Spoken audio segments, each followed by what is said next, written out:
राजा को एक अजीब बीमारी हुई। दिन में वो राजा बनकर रहता और रात के अंधेरे में भिखारियों जैसे व्यवहार करने लगता। और ये सब हुआ था बचपन की एक घटना के कारण। कहानी शुरू होती है 20 साल पहले। गुस्सैल और ताकतवर राजा, जिसकी ताकत और क्रोध से राज्य में सब डरते थे।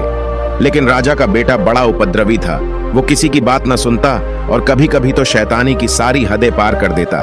एक दिन बेटे की शैतानियों से तंग आकर राजा ने सैनिकों को आदेश दिया, रात में जब ये गहरी नींद में हो तब इसे दूसरे राज्य के जंगल में छोड़ा हो।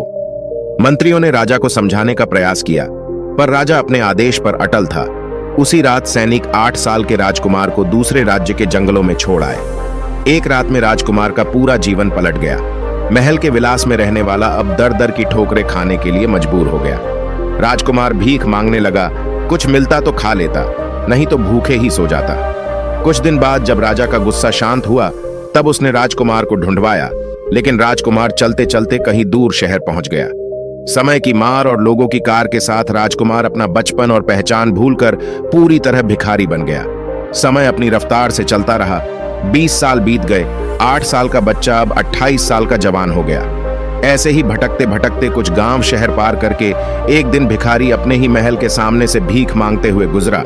और तभी सहयोग से बूढ़े राजा ने महल की खिड़की से देखा। वही चेहरा, वही राजा ने बेटे को एक झलक में पहचान लिया।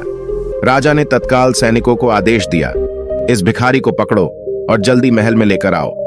राजा का आदेश सुनकर प्रधानमंत्री ने अचंभित होकर कहा, राजन, आपको भिखारी से क्या काम?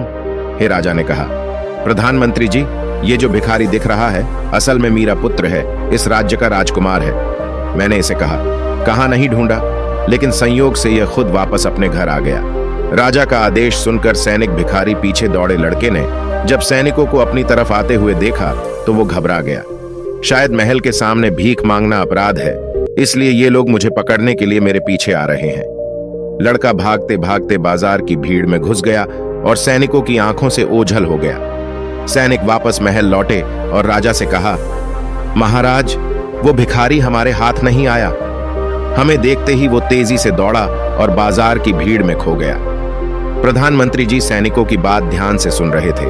प्रधानमंत्री राजा के पास गए और स्थिति को भाकर कहा, महाराज, शायद आप उसे कुछ याद नहीं है। आप धीरज रखिए, हम राजकुमार को ढूंढ लेंगे। प्रधानमंत्री ने राजा से कहा, लेकिन जब हम उसे महल में लाए तब आप एकदम से मत बताइए कि वो आपका पुत्र है। इस राज्य का राजकुमार है महाराज, क्योंकि ये बात बहुत गंभीर है। क्या पता उसका दिमाग इतनी बड़ी खबर झेल पाए, कहीं वो पागल हो जाए या डर जाए और सोचने लगे कि पता नहीं ये लोग कौन सी चाल चल रही है। यह कि वह राजकुमार है, ये बात सिर्फ हम दोनों के बीच ही रहेगी। फिर प्रधानमंत्री ने सैनिकों से कहा, उस भिखारी लड़की को ढूंढ लो और उसे कहो कि इस राज्य में भीख नहीं मांग सकते। हर किसी को कोई ना कोई काम करना पड़ता है। उससे कहो कि तुम्हें महल में साफ सफाई का काम करना होगा। कुछ दिनों बाद सैनिकों को वही बाजार में भिख मांगता दिखा। सैनिक उसके पास गया और कहा, ये लड़के, तुम भीख नहीं मांग सकते, तुम्हें कुछ ना कुछ काम करना होगा। लड़के ने कहा, मुझे कुछ आता नहीं, इसलिए मुझे कोई काम नहीं देता। सैनिक ने कहा, राजमहल में सफाई करने वाले की जरूरत है। अगर तू चाहे तो ये काम तू कर सकता है, नहीं तो तुझे बंदी बना लिया जाएगा। अब भिखारी लड़का राजमहल में साफ सफाई का काम करने लगा। 1 महीना काम करने के बाद उसे बगीचे में माली का काम मिल गया। इज्जत की रोटी खाने से धीरे धीरे भिखारी का खुद पर विश्वास बढ़ने लगा कि मैं राजमहल का माली, कुछ आत्मसम्मान, यह का भीतर कुछ करीमा पैदा हुई। कुछ दिन और बीते और उसे दरबान का काम दे दिया गया। राजा भी कभी घूमते घूमते मुस्कुराते हुए लड़के की तरफ देखते, उसे बहुत अच्छा लगता। 3 महीने बाद लड़के को खजांची बना दिया गया। अब अपनी ही नजरों में लड़के का सम्मान बढ़ने लगा, लड़के का विश्वास बढ़ने लगा। कुछ तो योग्यता है मुझ पे कि मुझे इतनी बड़ी जिम्मेदारी का काम सौंपा गया है। कई दिन निकल गए, फिर उसे मंत्रिमंडल में भी शामिल कर लिया गया। वो राजा के सलाहकारों में से एक हो गया। कभी कभी राजा उसकी पीठ भी थपथपा देते, तुम बहुत अच्छा काम कर रहे हो, ऐसे ही मेहनत करते रहो। अब तो कहना ही क्या। लड़के को किस्मत पर भरोसा नहीं होता। एक दिन प्रधानमंत्री ने राजा से राज्यसभा में कहा, महाराज, मेरी उम्र हो चली है, इसलिए मैं प्रधानमंत्री के पद से निवृत्त होना चाहता हूं और अपनी जगह किसी योग्य और युवा उम्मीदवार को प्रधानमंत्री बनाने की सिफारिश करता हूं। राजा ने मंजूरी देते हुए कहा, ऐसा ही किया जाए। अब हमें विचार विमर्श हुआ और सर्वसहमति से उस भिखारी लड़के को प्रधानमंत्री बनाया गया। भिखारी को भरोसा नहीं होता।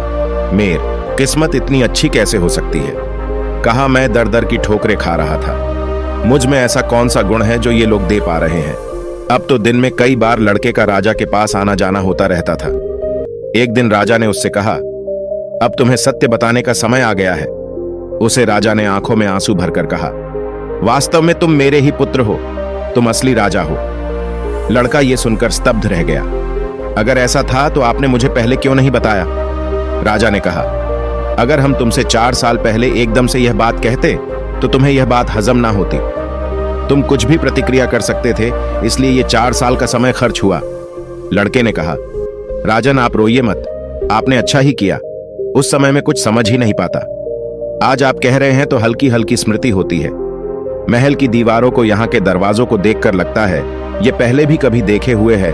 अब वो लड़का राजा बन गया, सिंहासन पर बैठ राजा घोषित हो गया। लेकिन एक विकट समस्या पैदा हो गई। राजा दिन में सामान्य रहता, लेकिन रात में एक सूती कपड़े में कुछ खाना बांधकर तकिए के नीचे छुपा लेता और सारे कपड़े और कीमती सामान चादर में लपेटकर सीने से लगाकर सोता। फिर एक दिन पिता ने उसे ये सब करते हुए देख लिया। कुछ दिन भी धैर्यपूर्वक ही देखते रहे। फिर उसके पास जाकर बोले, तुम अकेले में इस तरह का व्यवहार क्यों कर रहे हो? तुम्हें किस चीज की कमी है जो तुम खाना और कपड़े रात में पकड़कर सोते हो? पिताजी, मैं नहीं जानता कि मुझे क्या हो रहा है। मुझे सदा भय बना रहता। बार बार सब पर शक होता है कि कहीं ये सब मुझसे छीन ना जाए, कहीं लोग मुझे मार ना दे। मुझे हर समय खुद पर संदेह बना रहता है। क्या मैं सच में राजा बनने लायक भी हूं या नहीं?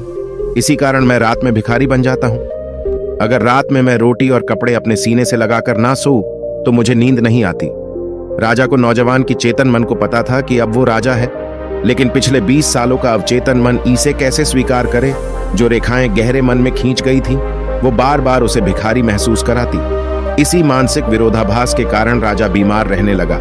बेटे की हालत देखकर पिता ने सन्यासी बाबा को बुलाया और उन्हें सारी समस्या बताई। एक सन्यासी बाबा ने कहा, इसके ऊपर सम्मोहन के कुछ प्रयोग करने होंगे।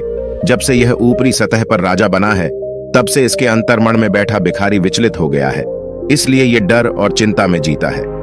अब चेतन मन तक की धारणा बैठानी होगी कि यह साहसी और सक्षम राजा है। सन्यासी युवा राजा को यह गमित्र की अवस्था में ले जाकर सुझाव देते, मैं राजा, मैं सक्षम हूं, शक्तिशाली हूं, मेरे लिए कुछ भी कठिन नहीं है, मुझे किसी चीज की कमी नहीं है, सब मुझे पसंद करते हैं, मेरा सम्मान करते हैं। सन्यासी बाबा हर रात सोते समय इन्हीं भावनाओं के साथ उसे सुला देते।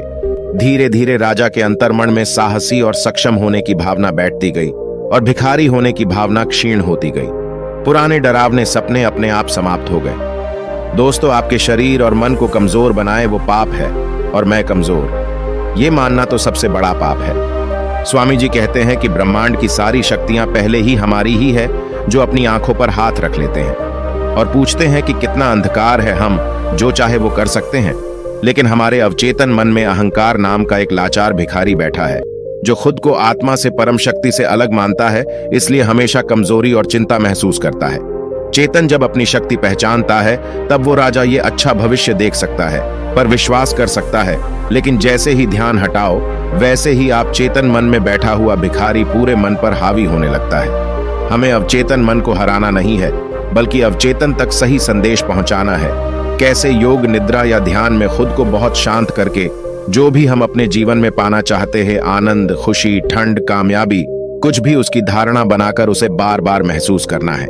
इससे अवचेतन मन में बसी विरोधाभासी धारणाएं टूटने लगेगी और कुछ ही दिनों में हमारा जीवन परिवर्तित हो जाएगा। दोस्तों, उम्मीद करता हूं आपको ये कहानी पसंद आई होगी। तब तक के लिए आगे बढ़िए, हिम्मत कीजिए और तोड़ दीजिए सारे बंधनों को।